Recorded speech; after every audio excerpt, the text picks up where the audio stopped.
क्या आप जानते हैं कि लेजेंडरी अदाकारा आशा भोसले का आखिरी वक्त कैसा गुजरा? क्या मुंबई के आलीशान बंगलों और अरबों रुपए के असासों आलमी शोहरत की मालिक आशा भोसले का आखिरी वक्त किसी आम इंसान से मुख्तलिफ था? क्या उनकी दौलत ने उन्हें जिस्मानी तकलीफ से निजात दिलाई जो 92 साल की उम्र में उनका मुकद्दर बनी? ये सवालात हमें उस अजीम गुलकारा के आखिरी अयाम की उस करबनाक हकीकत की तरफ ले जाते हैं जहाँ सिर्फ मशीनों का शोर और खानदान की बेबस दुआएं बाकी रह गई थी। आशा भोसले की जिंदगी के आखिरी अयाम किसी जंग से कम न थे। अप्रैल 2026 के उन दिनों में जब उनकी तबीयत बिगड़ी तो उन्हें मुंबई के महंगे तरीन ब्रेस कैंडी अस्पताल के आईसीयू में दाखिल कराया गया। सीने के शदीद इन्फेक्शन ने उनके फेफड़ों को बुरी तरह जकड़ लिया था, जिसकी वजह से उन्हें हर सांस के लिए एक नई जिदोजहद करनी पड़ती थी। आइए इस हवाले से आपको तफसील से बताते हैं। अगर आप हमारे चैनल पर नए हैं तो जरूर सब्सक्राइब कीजिए। आशा भोसले की जिंदगी के आखिरी अयाम की दास्तान महज एक मशहूर शख्सियत के दुनिया से जाने की कहानी नहीं, बल्कि ये ऐसे अहद का तमाम होने और इंसानी बेबसी की तस्वीर है जो दौलत के अंबार और शोहरत के आसमानों के बावजूद सामने आती है। उनके आखिरी वक्त की तकलीफ का तस्वुर करें तो रूह कांप जाती है। 92 साल की उम्र में जब हड्डियां कमजोर हो चुकी थी,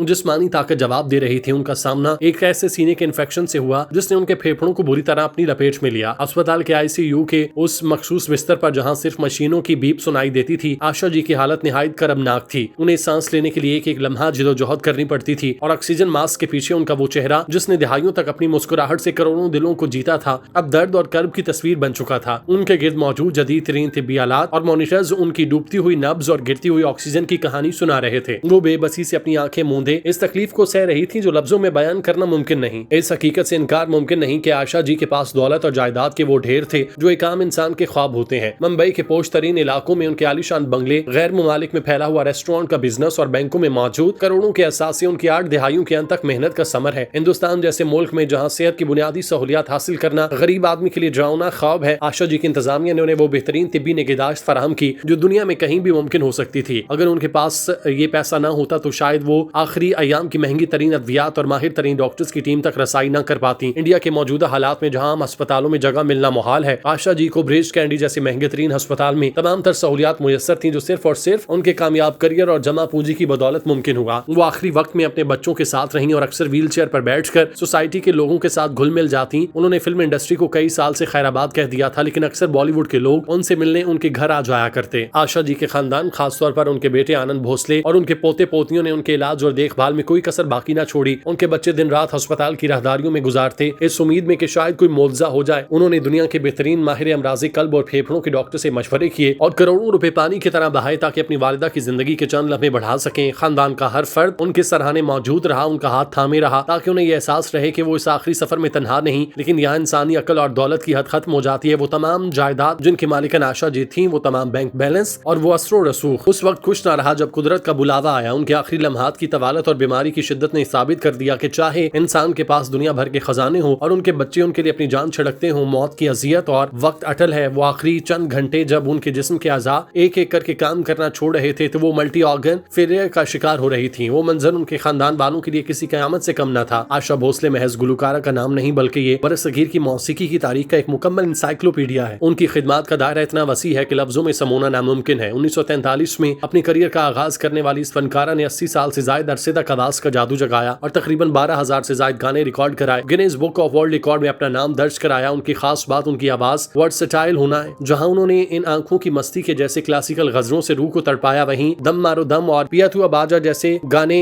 मौसीकी की दुनिया में इनकलाब बर्पा कर दिए। उन्होंने ओपी नैयर, आर डी बर्मन और खयाम जैसे अजीम मौसीकारों के साथ मिलकर ऐसी धुनें तख्लीक की जो आज भी नई नस्ल के लिए मशाल राह हैं। उनकी खिदमात का एतराफ करते हुए हुकूमत हिंद ने उन्हें दादा साहब फाल्के अवार्ड और पद्मा भूषण जैसे आला तरीन एजाजात से नवाजा, जो उनकी फनी अजमत की मोहर है। आशा जी ने सिर्फ हिंदी नहीं बल्कि मराठी, बंगाली, गुजराती और अंग्रेजी समेत 20 से ज्यादा जुबानों में गाकर साबित किया कि मौसीकी की कोई सरहद नहीं। उनकी आवाज में वो लचक और शरारत थी जो किसी दूसरे गुलकार के यहाँ नहीं मिलती। यही वजह है कि लता मंगेशकर जैसी अजीम बहन की मौजूदगी में भी उन्होंने अपनी अलग और मुनफरिद शनाख्त बनाई। आज वो हम में नहीं रही, मगर उनकी गाई हुई एक एक तान, एक एक लफ्ज आने वाली सदियों तक मौसीकी के शायकीन के कानों में रस घोलता रहेगा और हिंदुस्तानी सिनेमा की तारीख हमेशा उनके जिक्र के बगैर अधूरी रहेगी।